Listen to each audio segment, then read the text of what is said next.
Hello YouTube, my name's Nero and today we have some Call of Duty World at War custom zombies in this week's episode of Dear Nero, which of course is the weekly series here on my channel where subscribers send me in fan mail and or fan questions. I do to go and answer them to cover on this gameplay. So this is a map I just downloaded today. What you're watching is actually my second ever attempt. The first attempt I ever had on this map was, I made it to like round 4 I think, and then I just like restarted the match and started recording because I got outside and I just wanted to see that the map actually worked, everything was actually functional. It's kind of like a test run, if you will. And so it's actually like my first full proper playthrough of the map. What we're playing here is basically Modern Warfare 3's Dome, but in World at War Zombies, and it's like winter. It's just such a cool idea, I think, for a custom zombies map. You take a classic Call of Duty map like Modern Warfare 3's Dome, which everybody really seemed to love that map, right? Then you take that, you make the zombies map, right? You add in a bunch of Black Ops 2 guns, Black Ops 2 perks, and stuff like that. And then you also make it snowy. Like, it's really cool. The Pack-a-Punch entire idea of that is awesome as well. It's a really, really cool map. I really enjoyed my time playing with it. And I think I may actually do a playthrough of that map over on Nero's Let's Plays. If you guys aren't subscribed to Nero's Let's Plays, I do a lot of custom zombie stuff over there now. It's, I don't know, it's something I'm kind of passionate about right now. Just, I've got the zombies bug for whatever reason. I enjoy playing custom zombies because there's so many maps to play on, guys. So many ones to try out. Right now, we're actually doing a playthrough of High Rise. Like, it's basically High Rise from Modern Warfare 2, but rebuilt into World at War and made into a zombies map. It's really, really cool. I'm doing that over there on that channel. And yeah, so go ahead and check out that channel if you guys haven't already. That's youtube.com/Neros Let's Plays. There's a link to it in the video description. And in fact, there's always been a link to it in every video that I've ever posted, like ever. So just be sure to go ahead and check it out if you guys are interested in seeing more custom zombie stuff. But yeah, that's going to be the gameplay for this week's episode of Dear Nero. We have a nice little list of questions here, and hopefully you guys all enjoyed them. Let's hop into here with the first one. He's going to write, Dear Nero, lightning round. All right, so we've actually got 15 questions here. Let's go ahead and try and answer them in a very fast-paced manner because that's what lightning rounds are all about. Number 1, top cards in Hearthstone. Karen Bloodhoof, King Crush, Gramash, All Scream. Those are some of my favorite legendaries, and King Crush was the first one I ever crafted, so I thought he's probably my favorite overall. Question number 2, what is your favorite DLC in Call of Duty ever? That's a really hard one to say. I would say probably the DLC that we got, the Peacekeeper in Black Ops 2, was probably pretty good. The name of it is escaping me right now, but I believe that also came with the map grind as well, and also came with the Peacekeeper. I thought it was a pretty good DLC overall. Number 3, what do you think about Blizzard adding reskins of characters into Hearthstone? I think it's a pretty cool idea. It's something I never would have thought of, and it's definitely going to be pretty neat. It's just, I think the prices are kind of outrageous. Like, if it's $10 for one character, that's, you're literally paying $10 for a skin. It seems kind of silly to me, so maybe they'll drop the price on that or bundle them somehow. But yeah, overall, I like the idea. Question number 4, what is your favorite DLC camo? My favorite DLC camo in Call of Duty would be Weaponized 115 from Black Ops 2. That thing is amazing. Question number 5, best Steam game, not World at War, which is funny because we're playing World at War in this video. If we go by playtime, it'd be Borderlands 2. On my Steam account, Borderlands 2 is my second most played game behind World at War because, of course, for custom zombies. Question number 6, trolling, yay or nay? I guess nay. I mean, depends on what you mean by trolling. I mean, trolling is so, like, 2011. Like, the old sense of the word. If you're trying to trap somebody in a corner, right, and, like, get them to, like, rage so you can record and post it up on YouTube, like, that kind of trolling, that's so 2011. It's so blah. But there's some actual good, funny content on YouTube that isn't, quote-unquote, trolling, I would say. Question number 7, favorite zombies map, including World at War and Advanced Warfare. My favorite zombie map of all time is actually Shinonuma. I love that map. It's my favorite. In terms of actual Treyarch zombie maps, not custom zombie maps. Question number 8, favorite Blizzard game. Well, if we're going off playtime, it's probably WoW, but Hearthstone is also amazingly great. I love both of them. I'm yet to really give StarCraft or Diablo a try, though. Question number 9, what is your most played game ever? That would be the game we're playing right now, Call of Duty World at War. The amount of time I've played in the actual multiplayer and the campaign, getting all the achievements, and zombies, and custom zombies, and private matches with friends. It's just, I played World at War so much. It is by far my most played game ever. Question number 10, favorite laser pointer in Call of Duty? What do you mean by laser pointer? Are you talking about like your red dot reticle? Because if that's the case, then it's the blue red dot reticle that you can actually get in Black Ops 2. That's probably my favorite one. It's basically just the same optical sight as like a normal red dot sight, except it's blue. It's really cool looking. Question number 11. How many legends do you have in Borderlands 1 now? I've lost track. And I've also kind of lost track. Between 10 and 20. Probably more likely between 15 and 20. I don't know the exact number. Question number 12. What is your microphone that you use for your videos? That would be the Rode Podcaster, although probably going to be upgrading it in the near future, just not sure when. Question number 13, what is the best weapon patch in any Call of Duty game that you remember? I honestly don't remember very many weapon patches specifically. The one that immediately pops up in my head, so to me it's probably the best one, I don't know. They actually nerfed the AK-74U in Black Ops 1, and I love that because it was ridiculously overpowered and everybody was using it a ton, and they ended up nerfing it, and so I actually felt good. I had the A-OK to use it. It was still one of my favorite guns in the game. Still, I believe, my number 2 most used weapon in that game, even though it was nerfed and not nearly as good as what it was. I still loved using it because it looked really cool, and I was a big fan of the 74U. So that's probably the best weapon patch in my mind. I can't really think of any ones that stick out in my head any better than that one, so I guess we'll have to go with that. Question number 14. Will Modern Warfare 2 be remade at one point? Your thoughts? I say yeah. I think there's going to be a lot of Call of Duty games that are going to be remastered. It's just going to be a matter of time, because if not, Activision's going to literally be leaving money on the table. If every game is going to be having like these HD remakes, Call of Duty's definitely going to have some HD remakes in the future. It's just a matter of when they're going to go ahead and do that. Question number 15. What's the most memorable experience you have ever had? So this one doesn't necessarily seem to be gaming related, so we're going to go ahead and just go with what I believe to be my most memorable experience, right? So the most memorable one I could think of, and I think I've told the story before, is when I went down to Florida for my great-grandmother's 90th birthday. This was, oh, keep in mind, maybe 8 years ago or so, I would say. We went down there, and we went out in the ocean on my uncle's boat while we were there, and went to running out of gas out there in, like, the Gulf of Mexico, right? We ran out of gas, we had no service, we had no way of, like, contacting anybody, because there was a storm happening. So we're just, like, sitting ducks in the water, the waves are getting real choppy, we're just sitting on this, like, little boat out there in the middle of the ocean, until eventually we floated around for a bit until we ended up finding, I think we got service, or maybe the radio somehow started working and got signal, I don't know. Either way, he ended up calling up his buddy, and I ended up finding out there was also, like, a AAA for boats, apparently. Like, a AAA, like, you would have your car. They also have that in the ocean, which is really weird. They come out and they can help you, but apparently we didn't have signal for that. But he ended up getting on his cell phone or something and got his buddy to come out, who also had a boat, and he's like throwing us gas. He's like, you know, puts his boat next to ours out in the middle of the ocean. He's like throwing us gas on our rope, and we're trying to fill. Then we start speeding back to shore. We run out of gas again. Have to do the same process over, and we eventually get back on land. And that was the last time I was ever in the ocean because that was terrible. But yeah, that's the one that definitely sticks out to me the most. And all those questions, all 15 of them, come from Tooth Fairy in Panda Land. So that's a good way to start off Dear Nero, I think. Just 15 rapid fire questions. Let's kick it back a little bit, slow down the questions here, and answer some other ones. Next one, he's gonna write, Dear Nero, if they remade one multiplayer map in Black Ops 3, which one would you pick and why? From Faisal in Ohio. So Faisal, and I hope I'm pronouncing that name right. It's F-A-I-S-A-L, Faisal? Faisal? I have no idea. But if I could remake one map in Black Ops 3, what would I pick and why? It would definitely be, and keep in mind this is going to be a Treyarch thing, right? No cross-developer maps here. If it's going to be a Treyarch map, I think I'd want to remake CeeLo from World at War. That's my favorite map of all time. If you watch my top 10 maps video, spoiler, that's number 1. It's my favorite map of all time. And yeah, so I'd like to see that remade in one way or another. Even if it's bad, I just would like to see it be remade. That would be pretty neat. Next question, he writes, Dear Nero, I've been having a blast with Elder Scrolls Online on the Xbox One. The crafting has been awesome, leveling has been a blast, and exploring the world has been wonderful. My question to you is, how long did it take you to hit max level in the Elder Scrolls Online, and did you enjoy the whole experience to level 50? Would be awesome if you answer this on Dear Nero. Thanks, Dylan from California. So Dylan, that's awesome that you're actually enjoying the game. I actually recently, going back to what we kind of discussed earlier, I guess, over on Nero's Let's Plays, my Let's Play channel, basically it's a channel for other gaming content than like Call of Duty or Titanfall or, you know, big FPS games and stuff. I do playthroughs of like a ridiculous amount of games over there. And one of them, I ended up doing a video recently, and it's actually really successful. It's like gotten over 10,000 views on that channel, which is saying a lot. I did basically a showcase of all the things you want to see in the Elder Scrolls Online, like how the crafting system works, how like everything works in that game. So if you guys are interested in that, go ahead and check it out. It's like an hour, almost an hour and a half long of just straight gameplay and just talking about the game and showing you the things that there are to do and how things work within that game. So I enjoyed the game a lot. I played it a bunch when it first came out. I haven't played much of it recently, but how long did it take me to get to level 50? Keep in mind I played on PC. If you're wondering like where that disconnect's coming from, it came out on PC like last year, and it finally just now came out for PlayStation 4 and Xbox One. So I played on the PC like a year ago, and there's people that are just now being able to experience the game because it finally came out for console.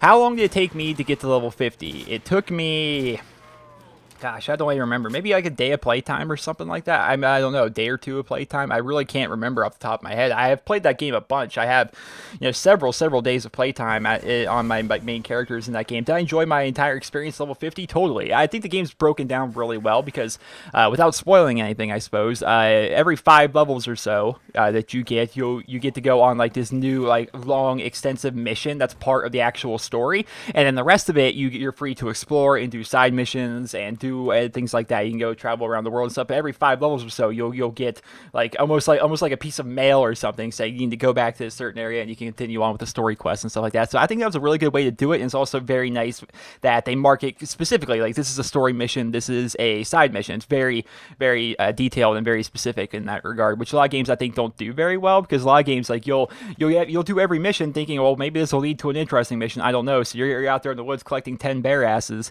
all the time, thinking, well, maybe something good will come after this, something interesting. But no, they're all just like fetch quests and stuff like that. So it's always annoying when games do that, and The Elder Scrolls Online does not do that. I agree with you. The crafting system is awesome. I love a lot of things about the game. I just played so much of it.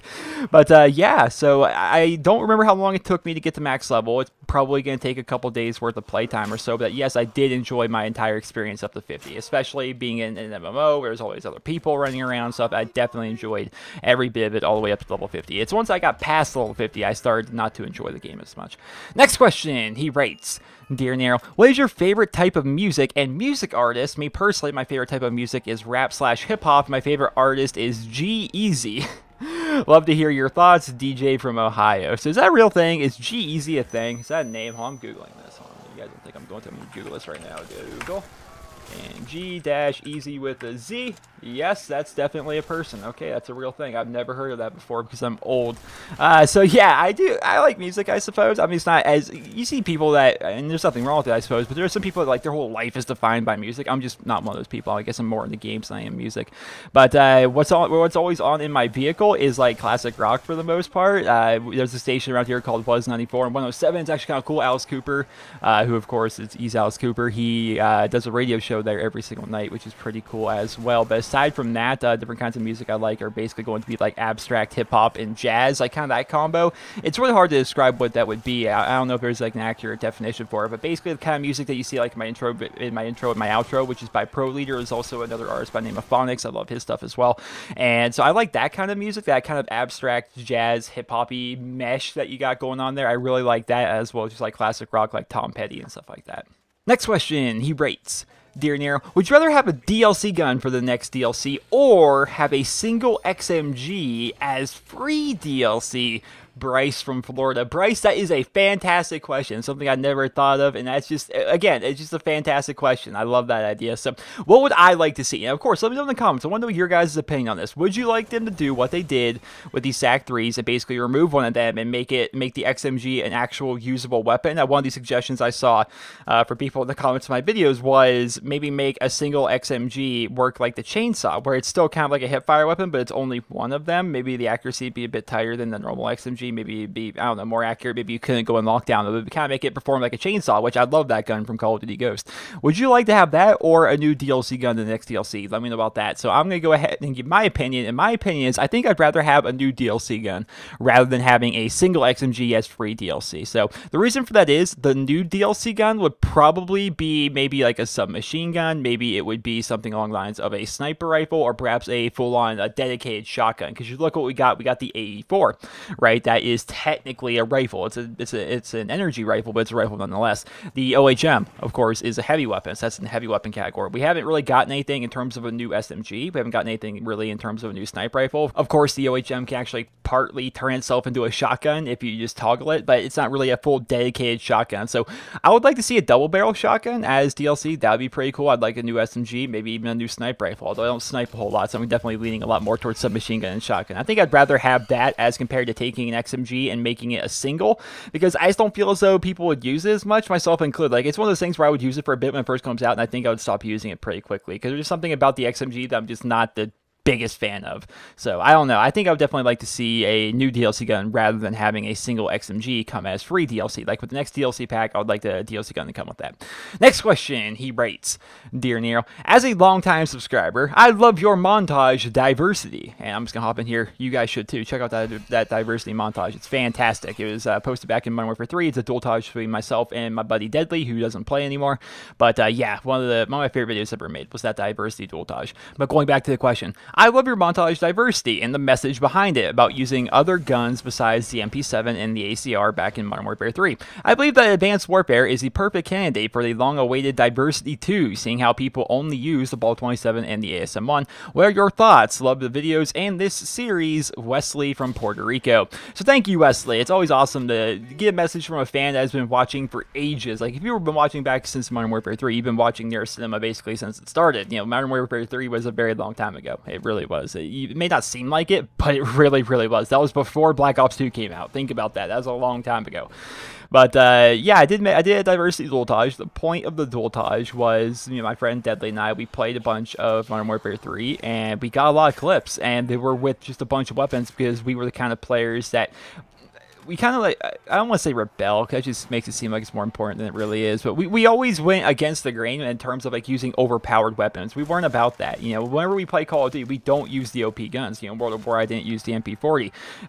In Modern Warfare 3, I didn't like to use the MP7 and the ACR as much as everybody else did. I tried not to use the FAMAS that much in Black Ops 1. You know, in Black Ops 2, I didn't try to use the MSMC a bunch, stuff like that. I did like the powerful gun everyone likes to use, of course, Ball 27, the ASM-1 here in Advanced Warfare. I don't like to use those guns. I like to try out a bunch of guns. That's why there's a giant diverse list of guns on my combat record to have a bunch of kills, because I like to play around with a lot of the weapons. I've always been that way.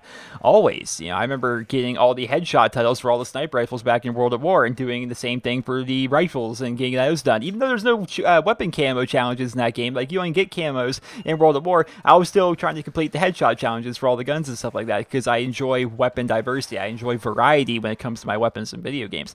And a lot of people in video games aren't like that, so what we did was we did a dualtage called diversity, and all the clip, there's like there had to have been a clip with like every gun in that game, or if not, it was close. Like, we had a lot of really cool clips in there, and I've gotten, believe it or not, more than one suggestion like diversity 2 should be in Advanced Warfare. Problem with it is, if you guys haven't noticed, I used to do a lot of montages, but I haven't done any for Advanced Warfare, and the problem with it is I don't get any clips in Advanced Warfare, and I think that's due to the fact that, you know, exosuits are a thing. The game's a bit more random. There's really no sound aside from like the sound of exosuits dashing around, so you can't hear when people are coming around to you.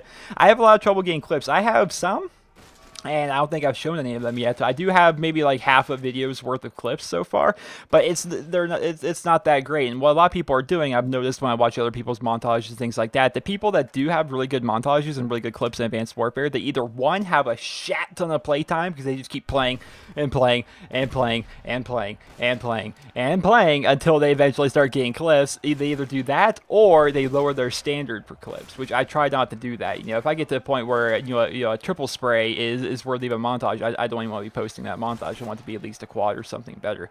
So I don't know. I would love to do a diversity too. I think that'd be great, but I don't have nearly enough clips for something like that. I just don't. Even if I were to do a dualtage, which I have nobody to do a dualtage with, I don't even think I would have enough clips to fill up my half of that dualtage. I get gameplay. You guys see I get gameplay here on my channel. I can do pretty well, but it's just in terms of like getting quad feeds, getting 5-man sprays, things like that, I don't get them. I just don't, because very rarely are people actually lined up like they were in older Call of Duty games. And again, I attribute that to the fact that exosuits are a thing and people are moving around so much. Next question, he writes, Dear Nero, what is your favorite custom zombies map? And this person did not leave his or her name.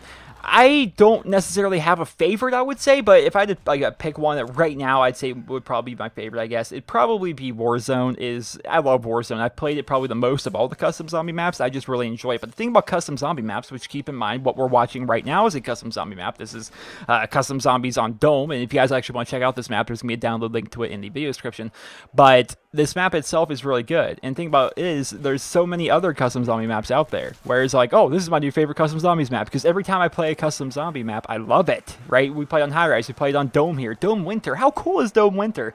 Like, there's so many great maps out there that it's really kind of hard to pick a favorite, but some of my favorites are, of course, going to be like Yodi's Lair. I love that. I love this map. This map is great. I love playing, of course, on High Rise. That's a lot of fun. I like Warzone. I think that's a really good one as well. Nuketown 1945 is a pretty good one. I really like the ones that are like remakes of maps. I think those are pretty neat, just in general.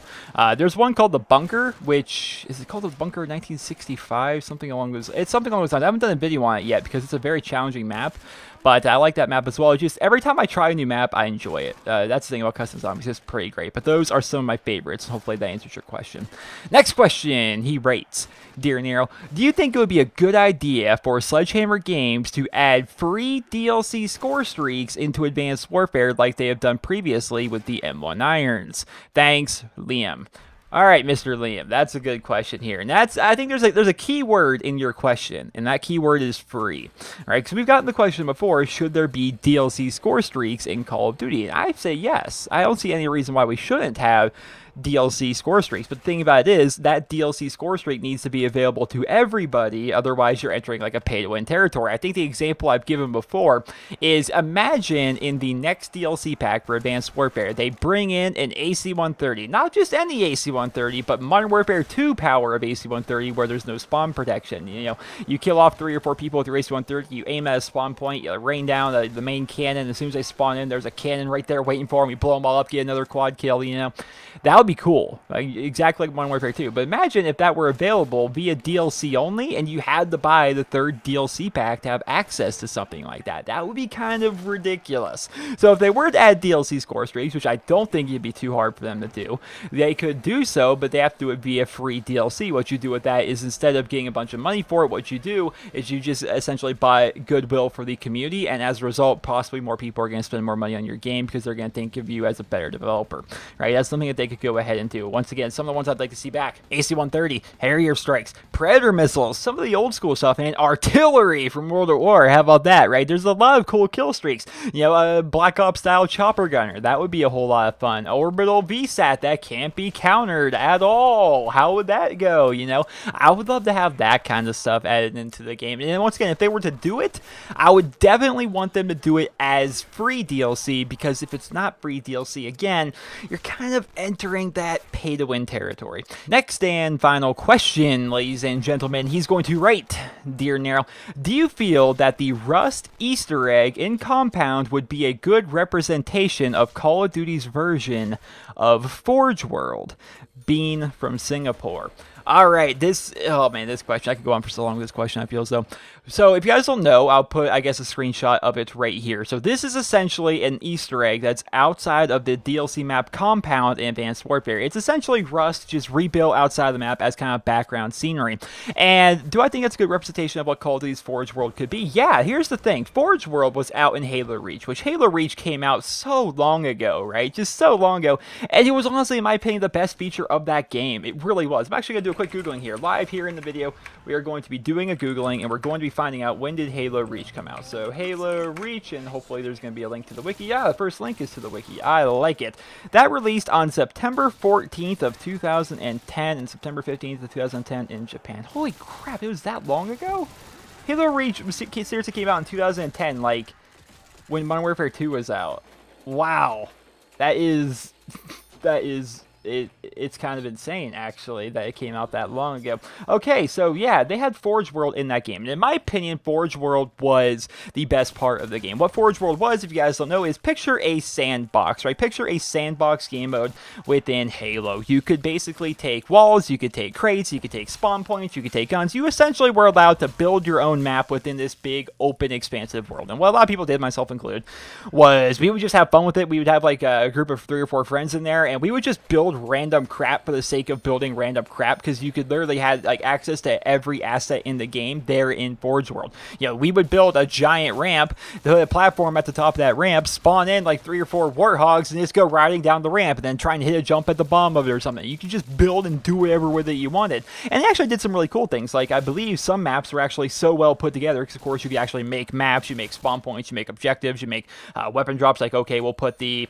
Halo energy sword thing, we'll put it here on the map, people can grab that. They would do that stuff, and some of those maps actually turned out to be like added into the actual multiplayer, because they were so good that Bungie actually, you know, put them in the game for people to actually play in the maps rotation. So that was pretty cool. And of course, you can change around the colors of it. It was just very in-depth and detailed. I've always wanted that in Call of Duty. Oh man, ever since I tried that, I'm like, Call of Duty needs this. Like, how hard is it? You take all the assets, you allow us just to kind of build stuff. Like, of course, it would take up space on the game. I'd give up zombies. I'll say it right here now. I'd give up zombies in Black Ops 3. agree if we had a Forge World. I would. I think Forge World would be pretty cool. I'd give up campaign. I'd give up something. I don't know. I want Forge World in Call of Duty. That'd be so cool. Because think about what you could do with Forge World, right? What you could do with that is you could build your own maps, and maybe some of those maps actually make it into the multiplayer. You could have all the fun of doing that. What if you could build your own zombie maps in this Forge World? If it was a Treyarch game, of course. I guess even a Sledgehammer game, because they do exo zombies. What if you could make your own zombie maps? What if you could design your own idea, like any idea? I remember I was just this past weekend, we were out riding on four-wheelers, and we ended up coming up to this place like out in the middle of the woods. It was just like a random like a worn down like factory building, like way out in the middle of the woods, and I'd never even seen it before. And I've ridden through those woods a lot. And like, when did this thing get here? And it's like all old and worn down and stuff. And I'm like, first thing that pops in my head, which is such how much of a nerd I am, I was like, that would be an awesome zombies map. Like, you're out there in the middle of the woods, you have this little factory, we could start things there. You know, anything that you would want to make, you can make in this Forge World, right? You can make your own zombie maps, you have places, zombie spawn points, where they like to come from,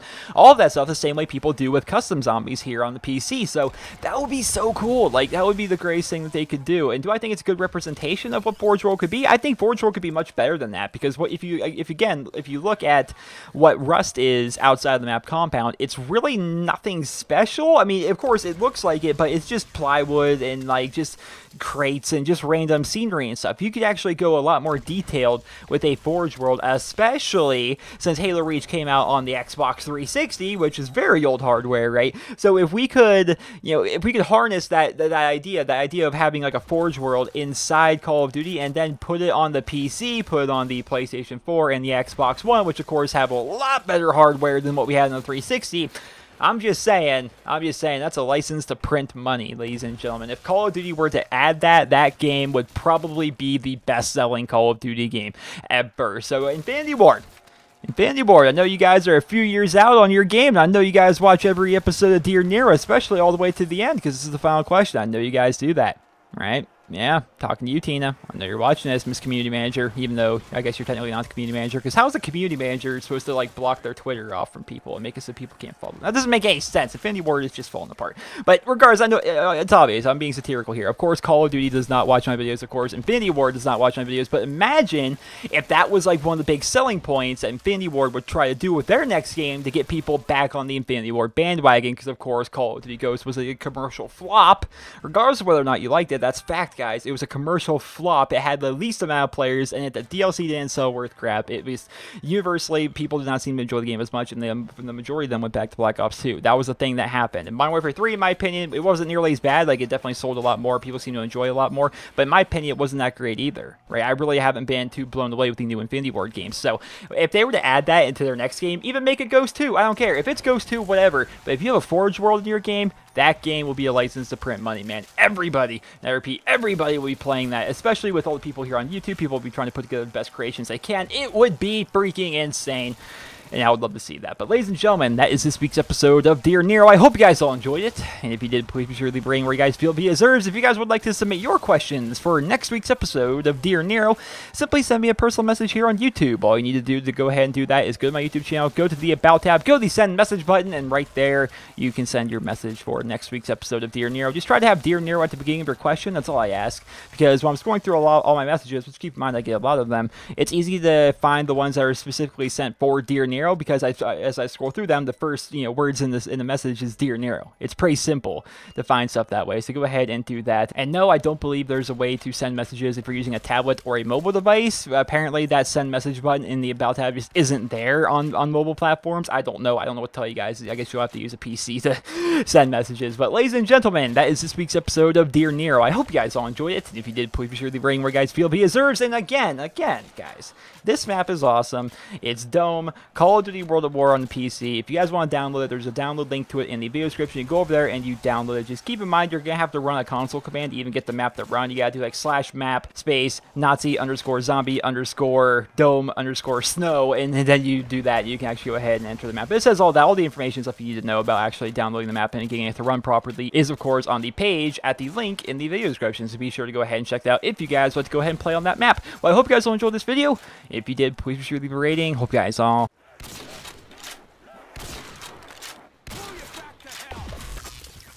have a wonderful day.